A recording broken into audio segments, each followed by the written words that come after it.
Bismillahirrahmanirrahim, mes chers élèves de la première année collège, je vais essayer aujourd'hui de vous faire un schéma pour vous montrer comment ça se passe dans la nature, un schéma qui va nous résumer un petit peu deux phénomènes géologiques qui sont l'érosion et le transport. D'accord? Bien. Alors, j'ai un relief. مرتفع مثلا كمنظر جيولوجي طبيعي. Ce relief, il va subir l'érosion.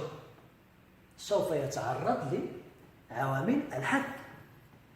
عوامل الحد اللي شفناها, les agents de l'érosion qu'on a vu, qui sont des agents mécaniques créés par des mouvements, comme l'action de l'eau, par exemple.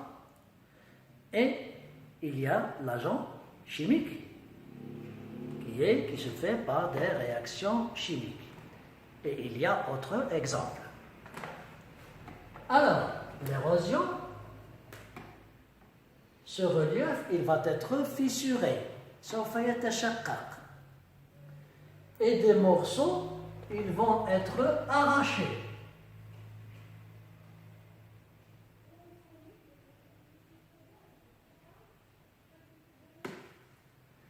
D'abord, il faut se noter dans la tête que l'érosion ne peut se faire que, la Gémeaux par exemple, l'érosion ne peut se faire que dans un milieu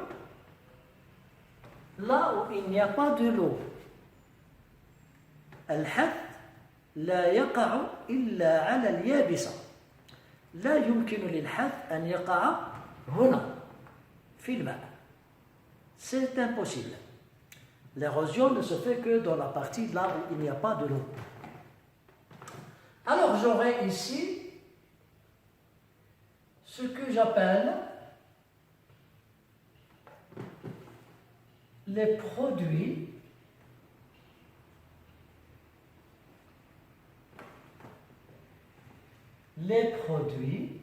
de l'érosion.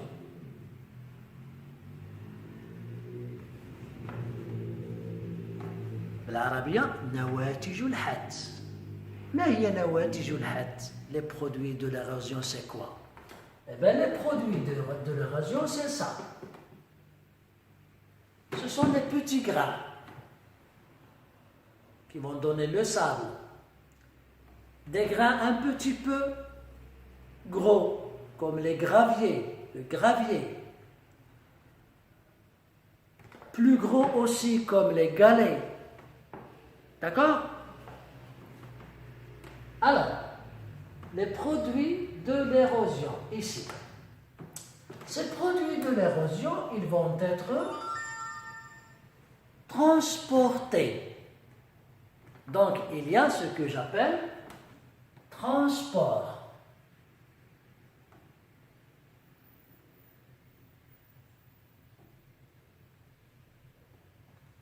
النقل.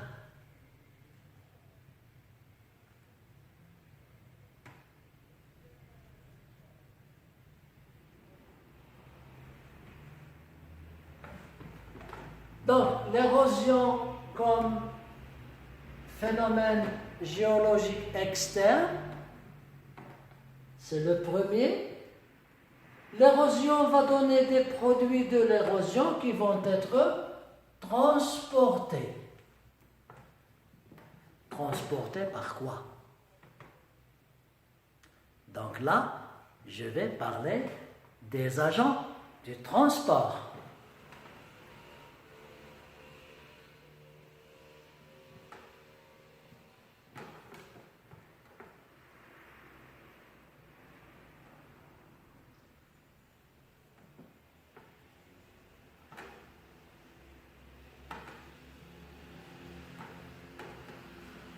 Les agents de transport. العوامل التي سوف تنقل نواتج الحد. J'ai comme agent de transport d'abord La pluie. La pluie, ça veut dire l'eau. Donc ça, c'est l'agent de transport numéro 1. La pluie. L'eau, ici, eh bien, il va transporter ces éléments. Et c'est l'agent de transport le plus important. Les éléments sont transportés par l'eau en fonction de la vitesse de l'eau et du flux, ça veut dire la force de l'eau. Lorsque le courant de l'eau est très fort, eh bien, il va transporter des éléments grands. Lorsque la force de l'eau est très petite, les éléments transportés seront plus petits. Donc le transport, il dépend de la force de l'eau et aussi de la pente. الانحدار. كلما كان الانحدار قويا كلما كان نقل العناصر سهلا وكلما كان الانحدار ضعيفا كلما كان نقل العناصر صعبا. Donc c'est la pente, الانحدار, c'est la force du courant d'eau. Tout ça fait que les éléments seront transportés en fonction de leur volume ou bien de leur masse ou poids. Donc j'ai comme agent de transport l'eau. Il y a un autre agent. C'est quoi l'autre agent de transport à votre avis? Eh bien c'est très simple. L'autre agent, c'est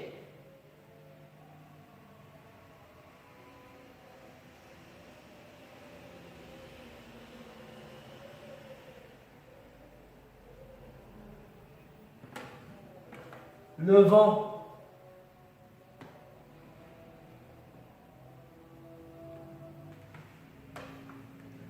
C'est le deuxième agent de transport. Le vent, il va transporter les éléments. L'action du vent apparaît d'une façon très importante, surtout dans les déserts, fi Sahara. Pourquoi l'action du vent, il est très visible dans le Sahara? Ben, tout simplement parce que dans le Sahara, il n'y a pas de végétation qui a tendance à tenir les particules. La végétation et l'humidité, ça tient les particules. Lorsque c'est très sec et qu'il y a un vent fort, eh bien, le déplacement, il est très facile. Donc, érosion, produit de l'érosion, transport, agent de transport. D'accord? Je peux mettre agent de transport, si je veux, avec S, s'il y a plusieurs agents. J'ai l'eau et j'ai le vent. D'accord? Regardez ce schéma, c'est le début d'un autre phénomène qu'on va voir la prochaine fois. Ces éléments qui vont être transportés.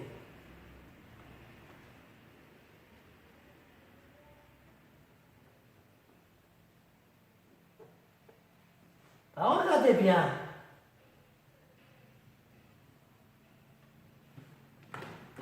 Ils vont finir dans l'eau. Les éléments transportés vont finir dans l'eau. Et là, il y aurait un autre phénomène qu'on va voir,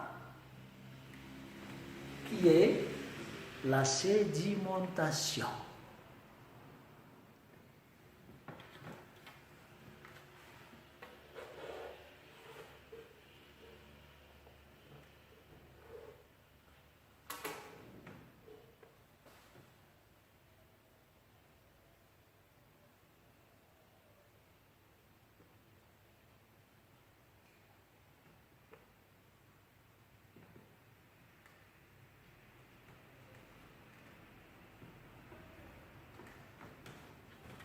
Donc, érosion de transport, et les éléments transportés, ils vont progresser jusqu'au moment où ils vont finir dans l'eau, dans les grands rivages ou bien dans la mer. Et là, j'aurai ce que j'appelle la sédimentation الترسب. Trois phénomènes géologiques qui succèdent l'un après l'autre. Merci mes élèves et à la prochaine fois.